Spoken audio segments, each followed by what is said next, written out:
ठीक है, देखो मैंने कोशिश किया है कि तुम लोग को ज्यादा से ज्यादा इसमें पढ़ा दिया जाए जितना टाइम मिला। अब देखो तुम लोग जहां कहीं से भी करंट अफेयर पढ़ रहे हो अपना पढ़ते रहो, उससे हमें कोई मतलब नहीं, लेकिन हमने जितना तुम लोग को करा दिया है, मेक श्योर कि ये तुम कम से कम अभी एग्जाम से पहले, आर वाले एग्जाम से पहले कम से कम इसको 3 बार पढ़ लेना। और ये मान के चलो तुम जब पेपर दे के आओगे ना तो मुझे थैंक यू बोलते हुए बाहर निकलोगे, इस बात की गारंटी, अगर तुमने इतना पढ़ लिया। और तुम में से कुछ लोग आओगे बाहर जब पेपर देके तो देखोगे कि अरे सर ने ये लिख पाया था, काश पढ़ लिए होते। तो काश वाली फीलिंग बिल्कुल नहीं आनी चाहिए, है ना। तो जो लोग भी आरओ का पेपर देने जा रहे हो सब लोग, मेरी तरफ से ढेर सारी शुभकामनाएं, ठीक है। और मैं तो एज अ टीचर यही चाहूंगा कि तुम सब लोग सफल हो जाओ, लेकिन सच्चाई भी मैं यही जानता हूं कि जो पढ़ेगा वही बढ़ेगा, और जो बार बार रिवाइज करेगा उसी का पेपर अच्छा होगा। तो शुभकामनाएं तो सबके लिए है, लेकिन मैं दिल से यही चाहूंगा कि जो पढ़ रहा है वही सिलेक्ट हो, है ना, ताकि किसी के साथ अन्याय ना हो। और अभी भी समय है, अभी भी तुम अगर करंट अफेयर मान लो नहीं पढ़े हो तो अभी भी किसी से नोट्स ले लो और सिर्फ करंट अफेयर अभी पढ़ डालो, स्टैटिक अगर तुम पढ़ते रहे हो तो। और ये मान के चलो कि अगर तुमने मेरा पढ़ाया हुआ इकोनॉमिक्स में और करंट अफेयर में जितनी क्लास में पढ़े हो, है ना, स्पेशली इकोनॉमिक्स और सिक्योरिटी वाले करंट अफेयर, थोड़ा मैंने साइंस और एनवायरनमेंट का भी बता दिया है, गवर्नेंस का भी बता दिया, हालांकि वो सब तुम डिटेल में भी पढ़ोगे, ठीक है। तो ये मान के चलो कि यहीं से तुम्हें क्वेश्चन मिलेगा।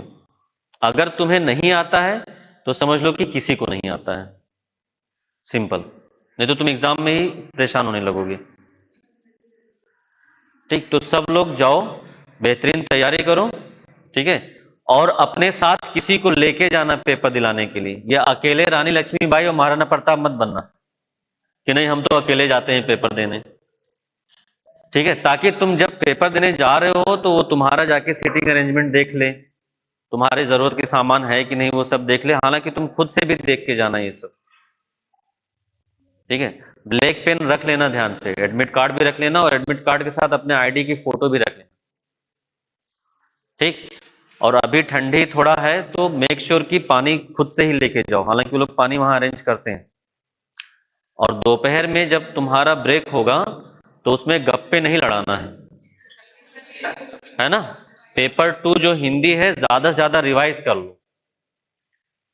और वहां पे देखो कुछ लोग तुम्हें मिलेंगे जो बोलेंगे अरे यार पेपर बहुत आसान था, यूपी ने तो अपना स्टेटस गिरा दिया है, इतना आसान पेपर कौन बनाता है।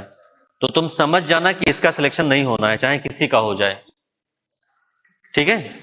और भारत में लड़कों का एक नेचर होता है कि उनको अगल बगल अगर लड़की दिख जाती है तो लंबा लंबा छोड़ने लगते हैं।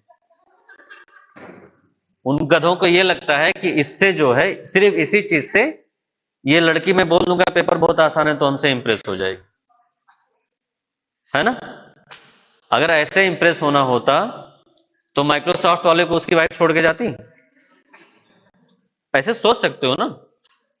तो जाओ और पूरा अच्छे से रिवाइज करो जितना भी पढ़ चुके हो, और अब नया बिल्कुल कुछ मत पढ़ना, जितना पढ़ लियो हो उसी को रिवाइज करो। साल भर जो तुम लोग पढ़े हो ये यकीन मान के चलो कि उसी में से सब कुछ आएगा।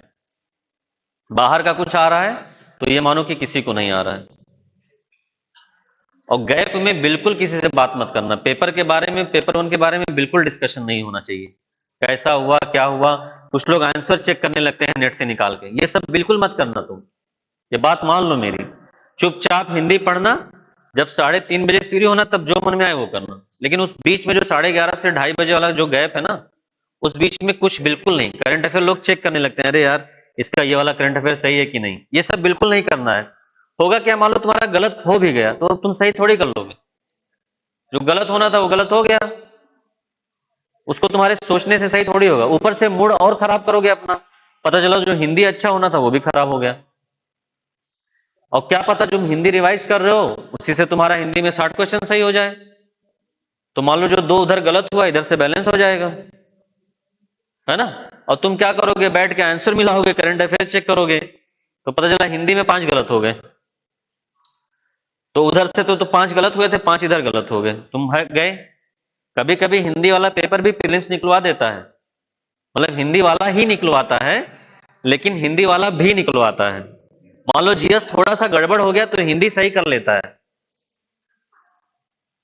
क्लियर है? और पेपर का लेवल देखना, अगर 140 क्वेश्चन है, अगर तुम्हें लगे आसान है तो कोशिश करो 125-30 के ऊपर चले जाओ।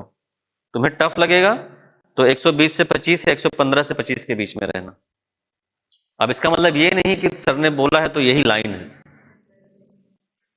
ठीक है? वो तुम्हें आइडिया लग जाता है। जैसे पहले राउंड में जब पेपर तुम अटेंड करोगे तो अगर तुम्हारे 70-75 क्वेश्चन से ऊपर सही हो गए तो तुम समझ जाओ कि तुम सेलेक्ट हो। और पेपर थोड़ा सा इजी होगा या तो तुमने बहुत अच्छे से पढ़ा होगा, दो चीजें होती हैं। अगर तुम साल भर पढ़े हो उसके लिए ये चीज लागू होती है, अब तुम पढ़े नहीं तो तुम तो 50 भी ना कर पाओगे। ठीक है? तो मेरी तरफ से सभी लोगों को फिर से शुभकामनाएं, और अभी जाके सिर्फ रिवीजन करो बस, और नया कुछ मत पढ़ना। और ये मान के चलो कि तुम लोगों का सबका पेपर अच्छा होगा अगर साल भर पढ़े हो तो। ठीक है? चलो, ऑल द बेस्ट फिर से सब लोग।